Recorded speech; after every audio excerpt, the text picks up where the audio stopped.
വയനാട് ദുരന്തബാധിതരെ സഹായിക്കുവാൻ Vaikom taluk defence ex service society മുഖ്യമന്ത്രിയുടെ ദുരിതാശ്വാസ നിധിയിലേക്ക് തുക കൈമാറി. മന്ത്രി വി.എൻ. വാസവൻ തുക ഏറ്റുവാങ്ങി. Vaikom taluk defence ex service society അംഗങ്ങളായ വിമുക്ത ഭടന്മാരിൽ നിന്നും കുടുംബാംഗങ്ങളിൽ നിന്നും സമാഹരിച്ച 75,000 രൂപയാണ് സംഭാവന ചെയ്തത്.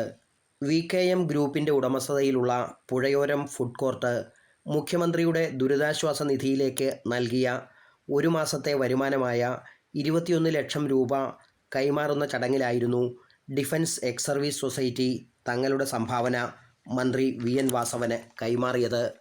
ഡിഫൻസ് എക്സ് സർവീസ് സൊസൈറ്റി രക്ഷാധികാരി retired Subedar P R. Thankappan, vice president retired Subedar K. Chakrapani എന്നിവർ ചേർന്ന് ചെക്ക് മന്ത്രിക്ക് കൈമാറി.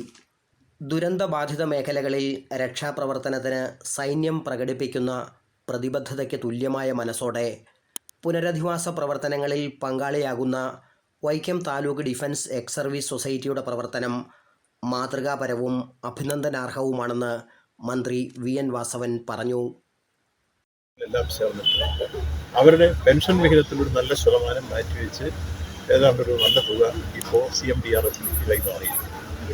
എല്ലായ്പ്പോഴും നമ്മുടെ രാജ്യത്തെ രക്ഷിക്കാൻ, ജനങ്ങളെ രക്ഷിക്കാൻ വേണ്ടി ജീവൻ പണയപ്പെടുത്തി അവർ നടത്തിയിട്ടുള്ള സുദീർഘമായ സേവനത്തിന് ശേഷം തിരിച്ചു വരുമ്പോൾ അവർ കിട്ടുന്ന പരിമിതമായ രൂപത്തിലുള്ള സൗകര്യങ്ങളാണ് അവരുടെ പെൻഷൻ ആനുകൂല്യം. അതിൽ നിന്ന് അവർ കൃത്യമായ ഒരു എമൗണ്ട് മാറ്റിവെച്ച് CMDRFിലേക്ക് പണം തരുന്നു എന്ന് പറയുന്നത് അത് അങ്ങേയറ്റം അഭിനന്ദിക്കേണ്ട കാര്യങ്ങളാണ് എന്ന കാര്യം കൂടി കൂട്ടിച്ചേർത്തുകൊണ്ട് ഈ പുഴയോരത്ത് ഈ സായാഹ്നത്തിൽ ഇത്തരത്തെ ആളുകൾ കഴിച്ചുകൂടി.